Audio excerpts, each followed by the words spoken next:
¿Qué tal, amigas y amigos? Estamos en 60 minutos con José Luis Yepes, su cita del fin de semana por Promar Televisión.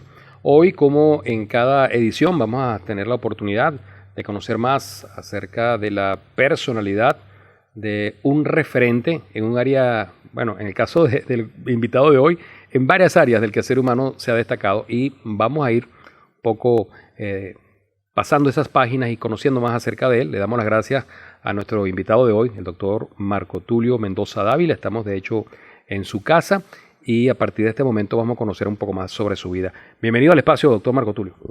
Bueno, para mí es un inmenso honor el poder aquí compartir contigo estos momentos. Esta es su casa, la casa de ustedes cuando quieran, y les presto el valle y la vista que tiene la casa. Sí, además una vista y un ambiente excepcional, ¿no?, el que tenemos acá como referencia. Doctor, como siempre iniciamos nuestros programas, hablemos de esas raíces, del origen de Marco Tulio Mendoza Dávila, de qué hogar viene, dónde nació, en qué año, quiénes fueron sus padres, a qué se dedicaban. Mi padre, Marco Tulio Mendoza Sagarzazo, nació en Valencia, es valenciano, inclusive de una familia también de literatos. Su hermana, Beatriz Mendoza Sagarzazo, era número académico de la lengua, y toda una corriente profesional e intelectual. Mi padre estudió en Mérida y evidentemente allá conoció a mi mamá y se casó con ella, y por eso es que yo tengo esas raíces merideñas por parte de mi madre, las cuales las siento con mucho orgullo porque me encanta esa ciudad y es un sitio muy bello de mi corazón afectivo hacia las ciudades. Ahí viene la parte de Dávila y Dávila Salas, donde también tengo toda una familia de literatos. Don Tulio Febres Cordero realmente no era Cordero, era Febres Salas. Entonces, de alguna manera, el Cordero se unió como ha hecho muchas familias a utilizar la conjunción de dos nombres importantes. Yo nací en Mérida el 23 de septiembre de 1950. El parto lo atendió nada menos que el eterno rector de la Universidad de los Andes, Perucho Rincón, que era muy amigo de mi papá.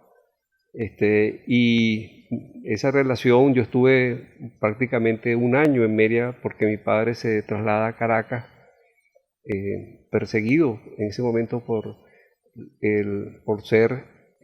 pertenecer a un partido político. Era época difícil, acordarse de Luis Pineda y de tantos héroes políticos que sufrieron los acosos de una persecución dictatorial. Él se traslada a Caracas, él renuncia a la Universidad de los Andes, precisamente porque lo estaban persiguiendo, se va para Caracas y hace psiquiatría en Caracas con los grandes padres de la psiquiatría, entre ellos Matre Gregorio, Ramos Calles y una cantidad de prohombres que dieron mucho al conocer y el quehacer de la salud mental en Venezuela. Se queda viviendo en Caracas, llega a fundar un hospital del Seguro Social, todavía vinculado a la parte asistencial, hasta que decide fundar un sanatorio mental en Nidua. Eso nos llevó a nosotros, que yo vivía en Caracas y estudiaba en el Instituto Champañá de los Hermanos Maristas, en Chacao. En tercer año tuve que venirme y trasladarme a Valencia a estudiar en el Don Bosco, que completa mi formación en cuarto y quinto año. Complemento de las dos instituciones muy queridas y muy afectivas, tanto el Champañat como el de los Hermanos Maristas, como los salesianos, ya que dan una impronta y un sentido social al quehacer cotidiano que es fundamental para entender lo que uno es toda la vida después. No se puede desligar de esa formación tan religiosa, tan social, tan sensible hacia el dolor ajeno y la necesidad de un trabajo y de excelencia. ¿Y su madre cómo se llamaba? Ana Hilda Dávila de Mendoza y a Dávila Sala, una mujer hiperkinética en el afecto, llena de creatividad.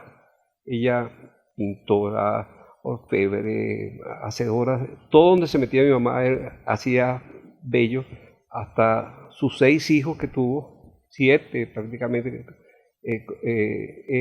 fueron motivo de su atención, pero era una mujer con una mentalidad muy abierta. Lo mismo hacía, que cultivaba orquídeas, que hacía cuadros y arreglos floreales, que hacía muñecos, que ella, su formación fue simplemente el bachillerato, y daba un sentido de alegría a todo lo que significaba las expresiones afectivas.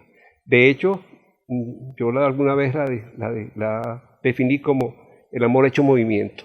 Ella todo tenía que estar rojo.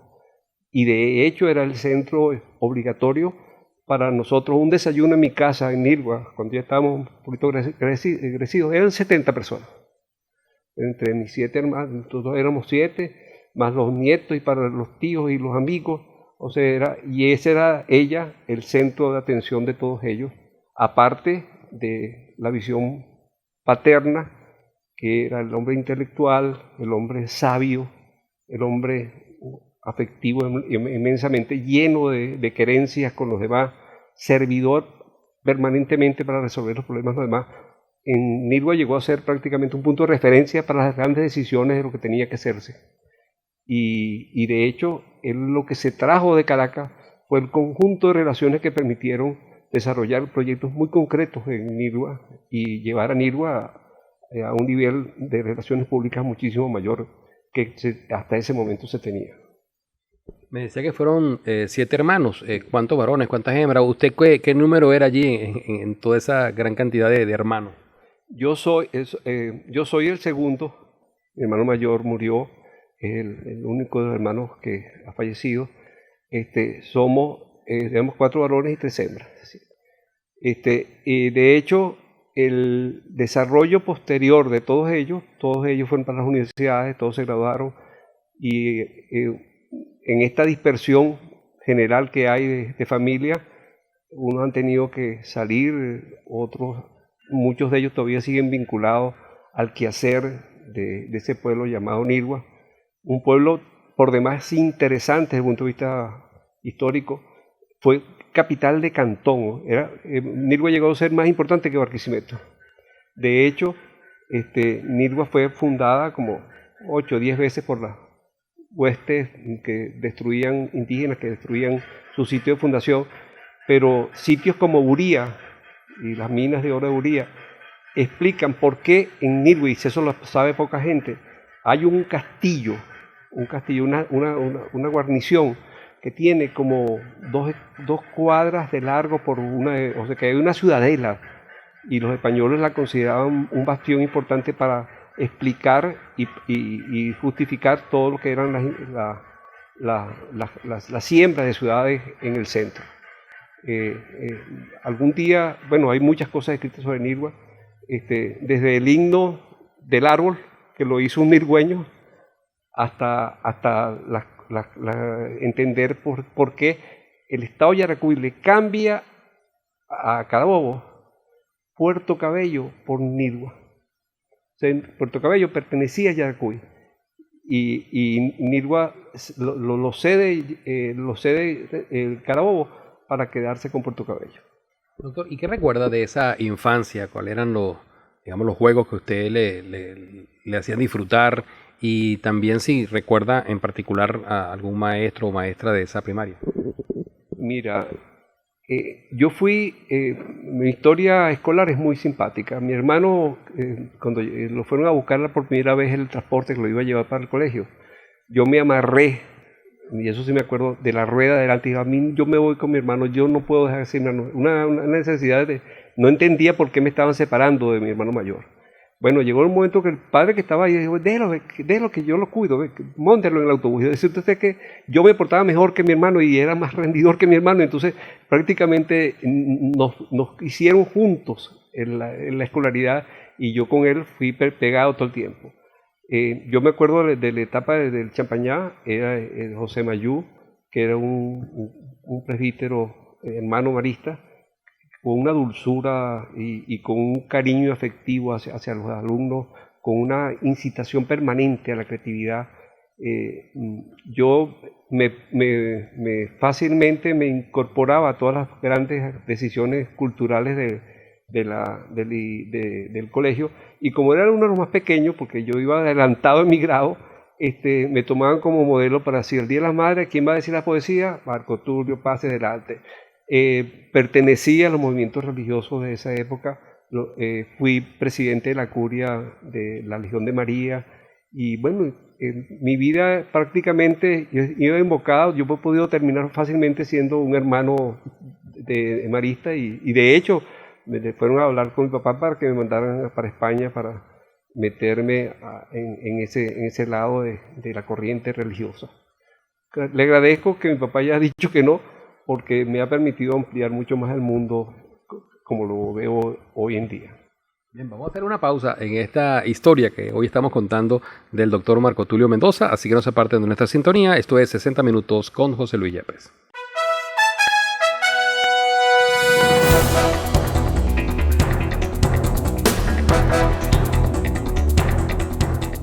Avanzamos en 60 Minutos con José Luis Yepes, su cita del fin de semana por Promar Televisión. Hoy conversando con el doctor Marco Tulio Mendoza.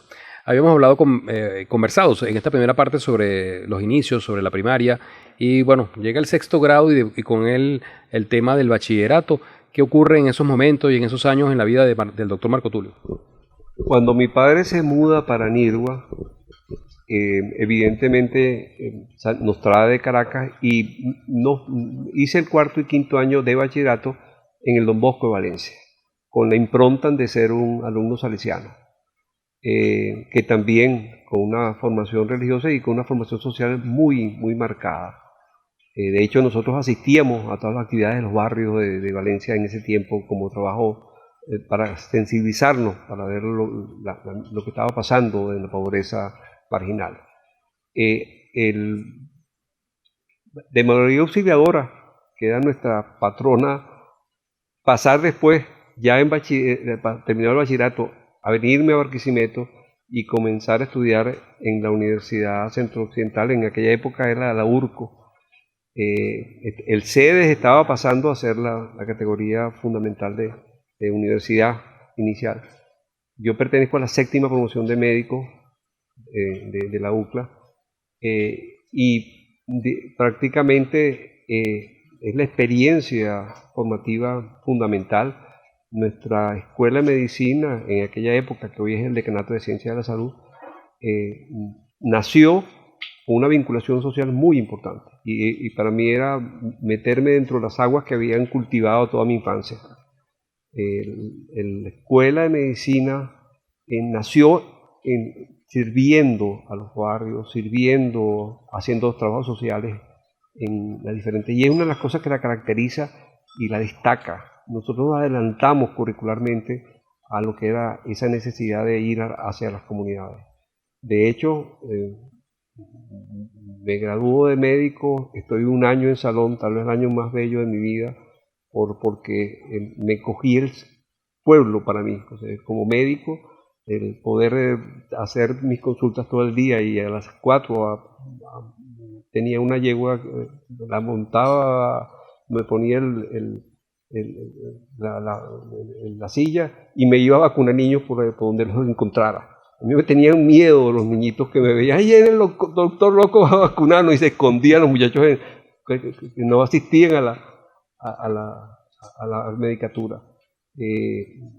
Esa movilización, la actitud que debe tener un médico militante de la salud preventiva, me llevó a hacer campañas de limpieza, deforestaciones, limpiezas de los acueductos, vinculación del pueblo a la responsabilidad de tener limpias sus casas. Bueno, fue un trabajo muy, muy bello, muy amplio, donde tenía yo la plena libertad de desarrollar todo lo que era y había acumulado como estigma social a lo largo de mis años de formación.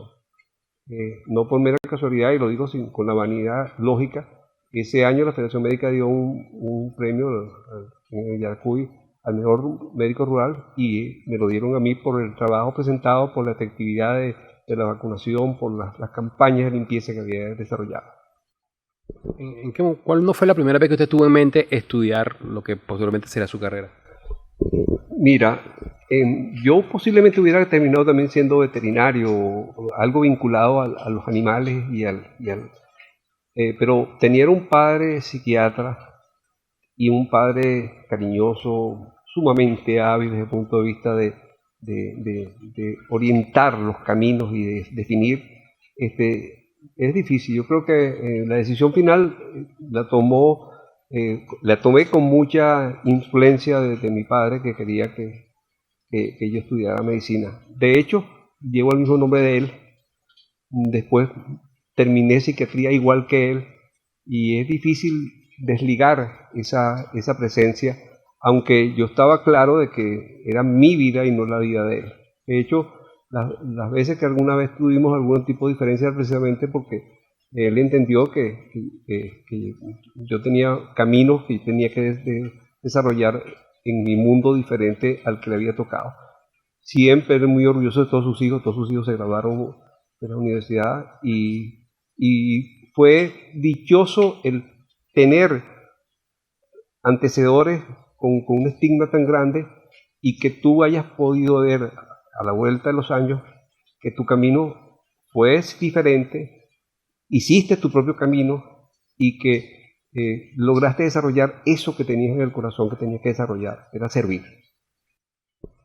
Y cuando finalmente usted se decide por la parte de la psiquiatría, ¿tuvo alguna duda, a pesar de que, digamos, ya tenía el antecedente de su padre, pero tuvo alguna duda? ¿Había otra área de la medicina que también le apasionaba o le llamaba mucho la atención? Aquí en el decanato o en la escuela de medicina, varios profesores querían que yo siguiera en sus campos. Me acuerdo mucho a un queridísimo amigo mío, eterno amigo, a Monsanto Monasterio, que él pensaba que yo iba a ser cirujano como él.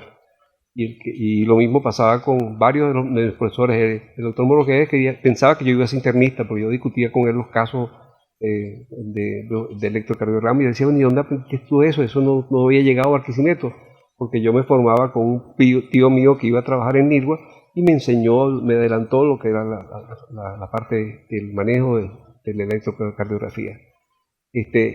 Yo no dudé por la psiquiatría por una sencilla razón. Es la que me daba más amplitud para hacer cosas diferentes. Yo la psiquiatría no la consigo en un consultorio ni en un centro de salud mental. Yo la psiquiatría la ejerzo en la sociedad, en los grupos grandes, en la orientación que tienes que darle a la gente para que se proteja de los elementos estresantes y llenarte tú de esa valentía, salirte de lo tradicional y volverte con una salud mental, con un trabajo sobre la salud mental es algo definitivo para mí. Y evidentemente no me concibo en un consultorio muchas horas sabiendo que el mundo es ancho y ajeno. ¿Fue muy natural la decisión de estudiarla aquí en la UCLA, en Barquisimeto, o también hubo alguna duda al respecto? Yo intenté, cuando yo me gradué de bachiller, habían puesto exámenes en las diferentes escuelas de medicina del país y no conseguí cupo. Entonces mi papá habló con el doctor Mata Gregorio, un padre de la psiquiatría venezolana, y él tenía un hijo estudiando en España. Y me dijo, ¿por qué no mandas a Marco Tulio para allá para que se meta en Valladolid? Entonces me fui a Valladolid un año, yo tenía 15 años.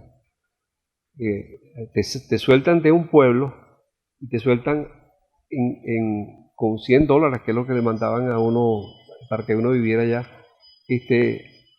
a vivir el emporio cultural de España, con la visión de una medicina que estaba empezando a surgir. Te confieso que aproveché más culturalmente ese año que viví yo en España que otra cosa y me retorné a buscarme un cupo aquí en la UCLA que estaban comenzando prácticamente sus primeros pininos. Yo llegué, era el doctor Barrios, jefe de una cosa que era estudios básicos, y le agradezco mucho inclusive al doctor Bracamonte que permitió que yo entrara, a pesar de que los tiempos se habían acortado y ya era muy difícil, pero aceptó que yo empezara a estudiar medicina. Eso se lo agradecí todo eternamente a ese hombre culto, valiente, extraordinaria persona y sabio como era el doctor Bracamonte. Bien, hacemos una nueva pausa en este programa 60 Minutos con José Luis Yepes, así que en breve continuaremos conociendo más acerca de la vida del doctor Marco Tulio Mendoza.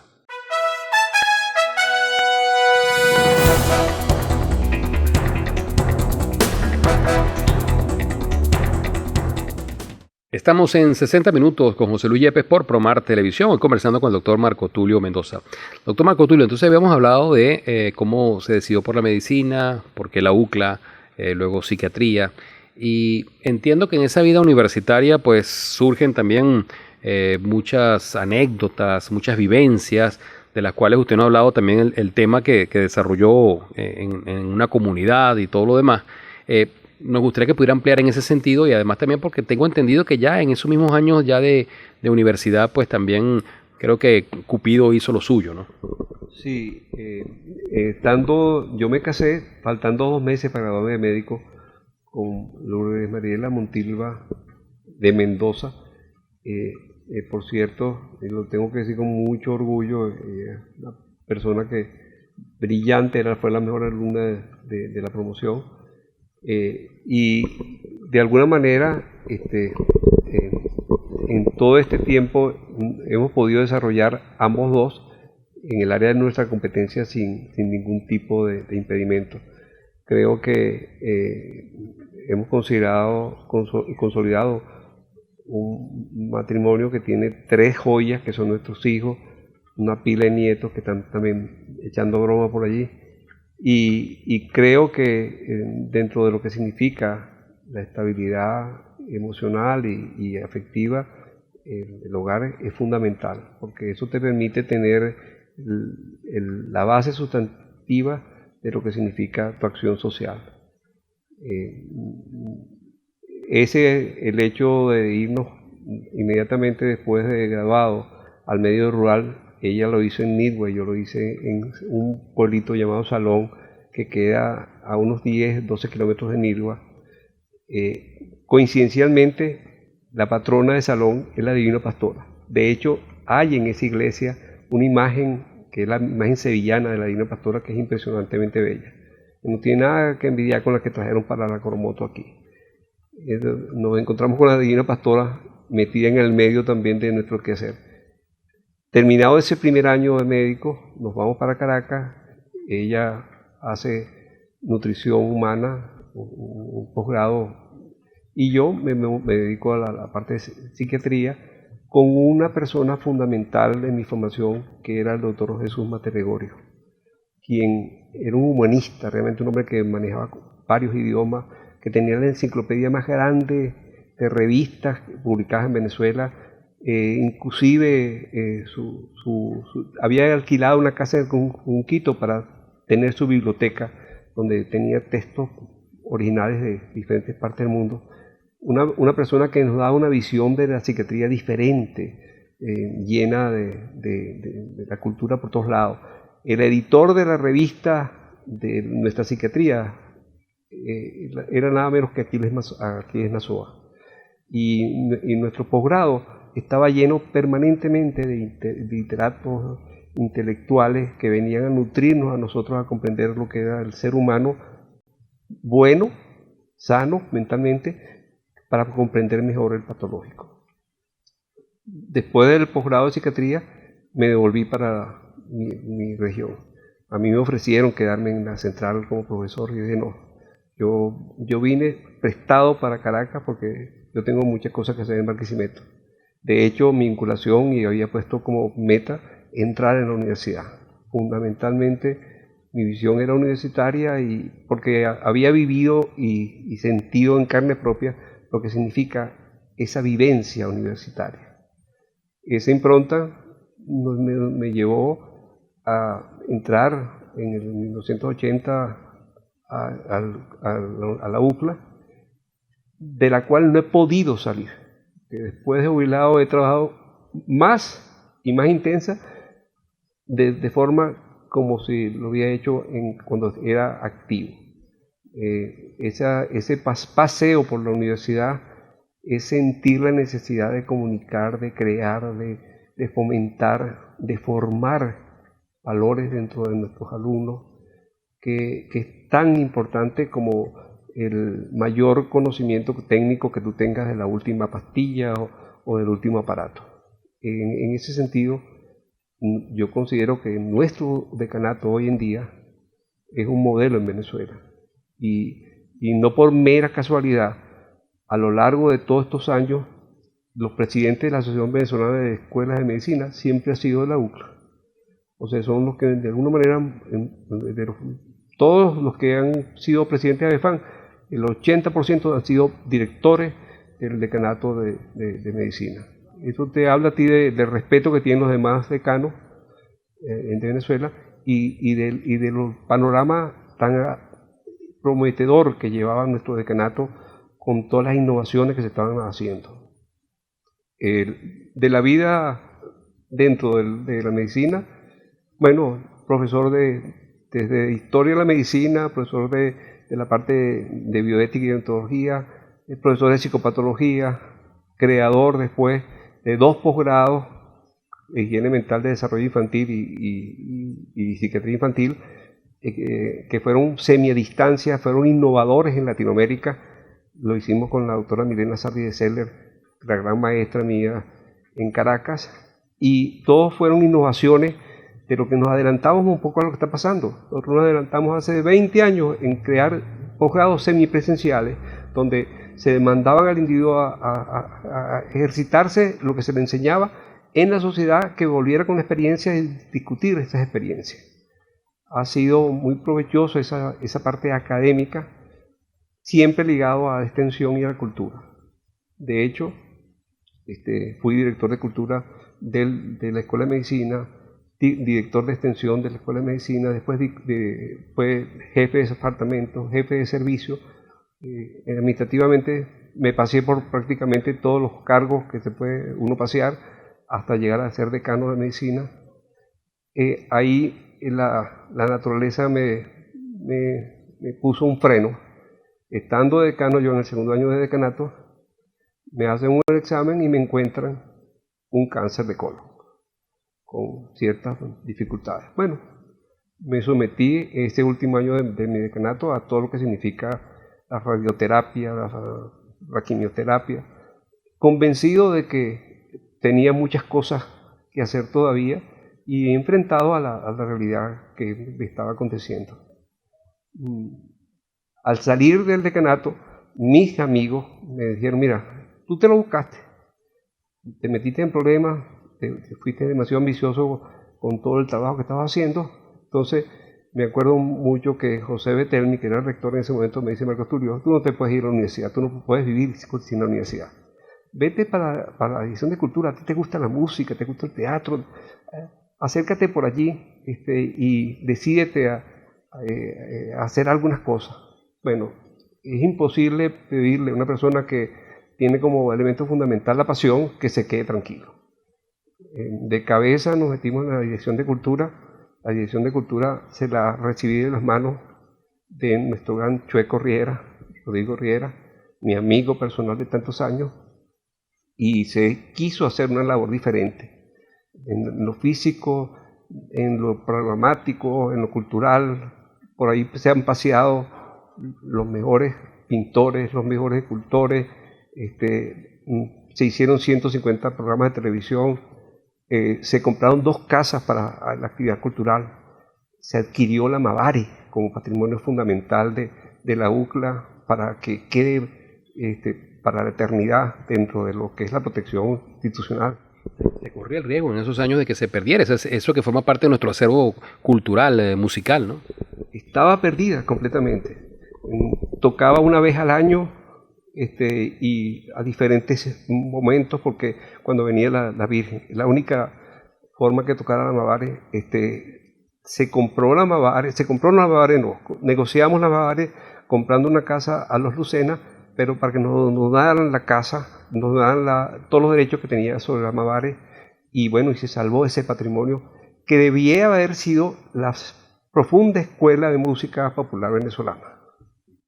Es importante, voy a tomarme un minuto más de este lapso, de este tiempo, porque quizás poca gente sabe eso, ¿no? El riesgo que se corrió de perder la Mavare, de toda esa historia, de esa tradición, y que fue la UCLA, pues la que salió un paso al frente para hacer su aporte y buscar la manera de que pudiésemos continuar las nuevas, incluso generaciones, conociendo acerca de todo lo que significa esta institución llamada la Mavare, ¿no? De hecho, no se estaba comprando una orquesta, se estaba comprando todas las partituras y los arreglos musicales de una época que signaron la presencia de Estado Lara en el mundo, porque la música de la Mavare amanecía tocando a las 6 de la mañana en Radio Barquisimeto, que se oía en todo el mundo. Uno todavía va a diferentes partes del mundo y le preguntan, ¿y cómo está la Mavare? Porque a las 6 de la mañana la marcha de la Mavare iniciaba la radiodifusión venezolana, en ese momento la más poderosa de Venezuela, que es Radio Barquisimeto. De hecho, era conocida como la Internacional. Así es. Vamos a hacer una pausa y en breve continuaremos con mucho más de 60 minutos con José Luis Yepes. Soy Mariela Montilva de Mendoza, la esposa de Marco Tulio. ¿Qué tengo que decir de él? Bueno, son muchas cosas para resumirla en un corto espacio, pero diría que es el gran amor de mi vida, padre de mis hijos, mi gran amor de mi vida y mis nietos, por supuesto, junto con mi familia, mis hermanos, mi madre, mis padres.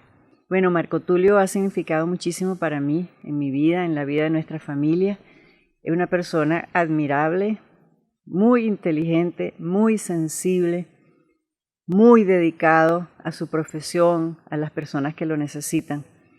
Y es un artista, además de psiquiatra, es un artista. A veces se lamenta de que no se dedicó más al arte, pero supo combinar, o ha sabido combinar durante toda su vida, ambas condiciones, la de ser médico, psiquiatra y la de ser artista.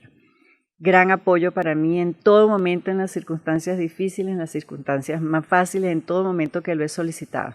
Marco Tulio, bueno, es un personaje con sus propias características muy conocidas por todo el mundo, pero es un gran personaje y valió la pena pues tenerlo aquí en este programa. Sí, muy querido, obviamente, por la gente, por todo lo que ha hecho en Barquisimeto, en la ciudad y en el país, menos reconocido desde ese punto de vista, pero una gran labor de tipo social, de tipo cultural y como psiquiatra. Maestro de profesionales de la medicina y logró en toda su trayectoria como docente sensibilizar a las personas, a los estudiantes de medicina, a los profesionales de la medicina, a los especialistas, sensibilizarlos con respecto al amor al paciente, a la empatía, a sentir lo que el paciente realmente, lo que le preocupa, lo que siente y el trato más humano para dichos pacientes. O sea, en términos generales, un gran personaje, desde todas las facetas que los podamos mirar.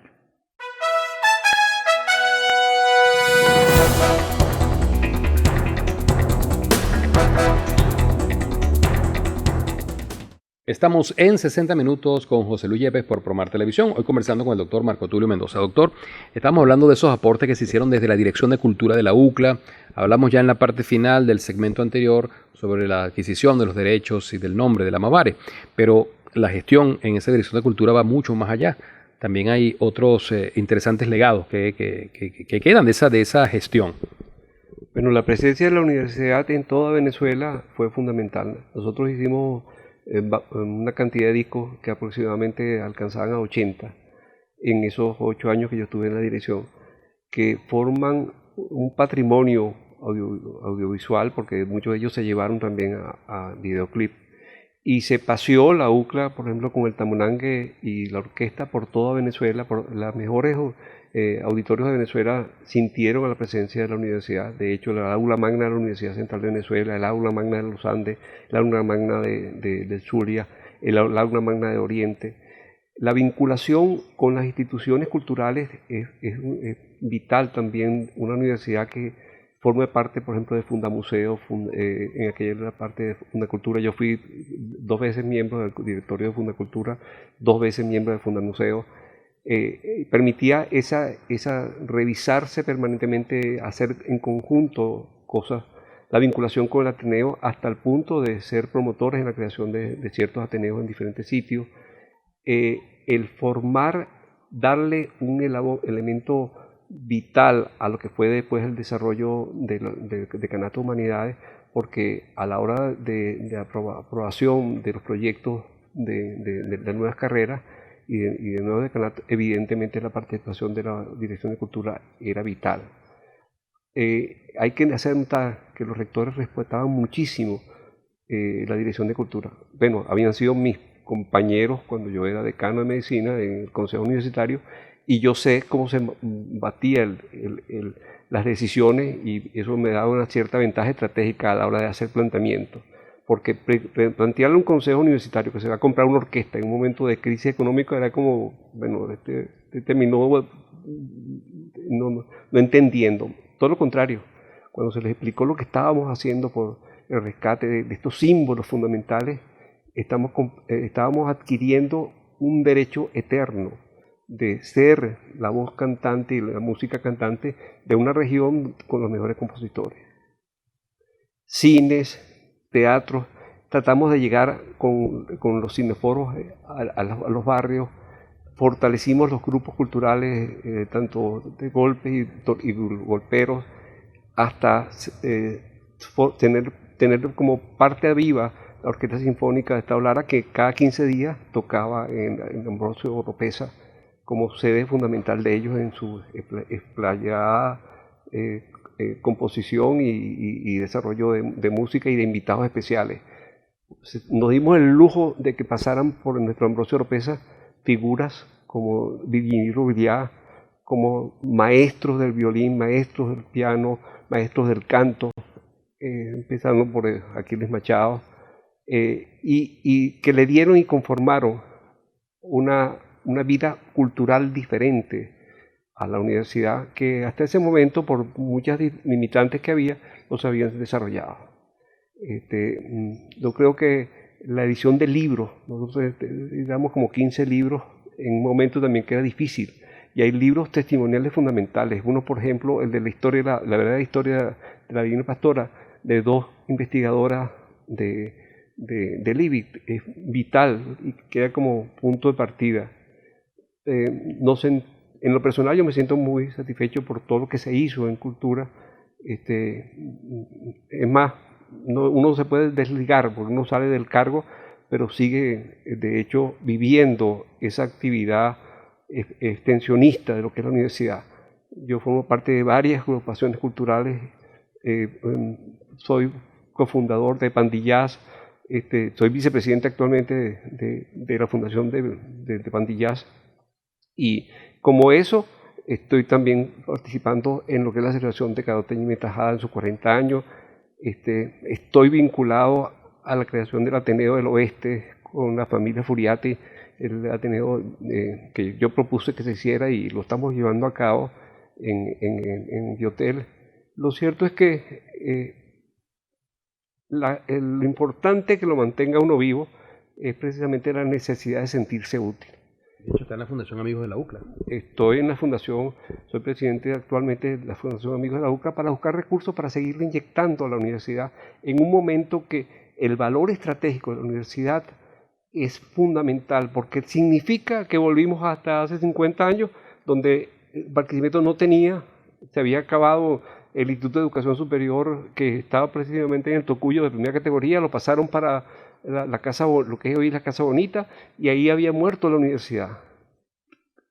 Volvimos a nacer en este momento, a luchar por la universidad, a hacerle ver a la gente y a los pobladores lo estratégico que es en este momento, capacitar al personal que va a levantar de este desastre socioeconómico que se ha vuelto en nuestra patria. Y eso lo tienen que hacer las universidades, y con una visión de futuro muy clara. Creo que mientras uno tenga metas a corto y a largo plazo, no tiene tiempo para enfermarse y mucho menos para morirse. Doctor Marco Tulio, hace en unos cuantos minutos nos habló de su matrimonio. ¿Cuántos hijos y cómo se llaman cada uno de ellos? ¿A qué se han dedicado?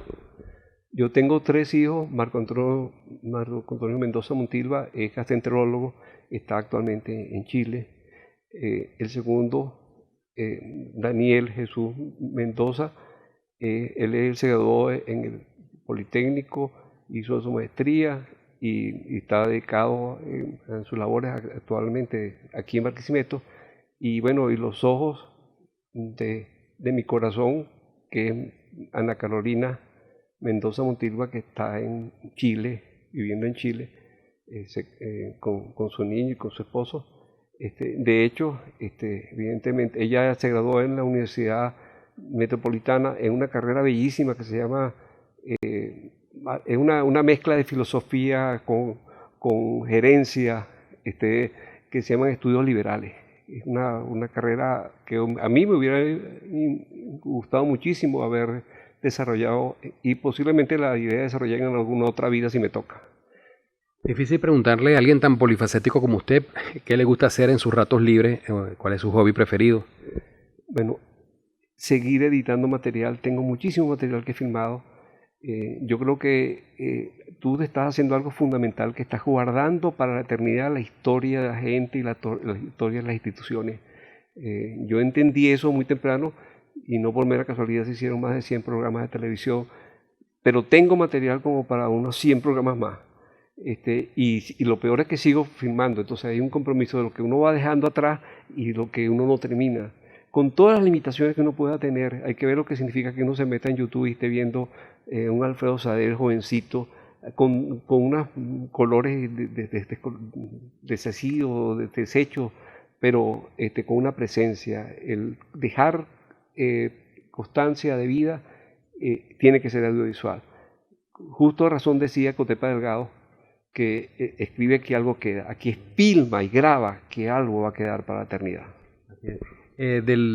¿Cuál es ese paisaje que de vez en cuando le viene a la mente a Marco Tulio Mendoza? El paisaje de una infancia feliz a todos los niños venezolanos. Yo hubiera dado lo que fuera por lograr de que se les regale a los niños venezolanos los primeros 7 años de su vida con afecto, con cariño, con atención, con motivación, con creación de una visión de futuro. Transformaríamos el universo. ¿Algún país o ciudad que conoció y a la que siempre quisiera volver? Mira, quedé sorprendido por Estambul. No por mera casualidad, es el ombligo del mundo.